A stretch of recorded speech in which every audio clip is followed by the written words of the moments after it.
ভাইয়া এই নাও টাকা। কি ব্যাপার ঋতু, তুই আমাকে টাকা দিচ্ছিস? আমি দিছি। হ্যাঁ আমি দিছি, এই টাকা দিয়ে তুমি এখন এনজয় করো। হাই হাই গো, এগুলো আমি কি দেখতাছি? হ্যাঁ ভাবি, আজকে আমি ভাইয়াকে টাকা দিচ্ছি। বাহ, আমার বোনটা কতটা বুদ্ধিমান হয়ে গেছে। এই বুদ্ধিমান যদি আর কিছুদিন আগে হইতো তাহলে আমার লাখ লাখ টাকা বেঁচে যাইতো।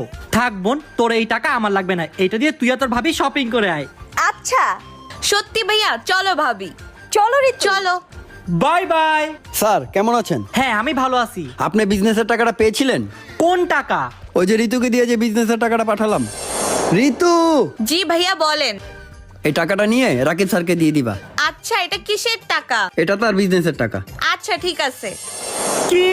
ইয়ে, কতগুলো শপিং। ঋতু, তুই আমাকে আবারও বোকা বানিয়েছিস। ভাইয়া আমার টাকা দে। এই নাও। 500 টাকা? আমার বাকি টাকা কই? শপিং শেষ, চলো চলো ভাগি।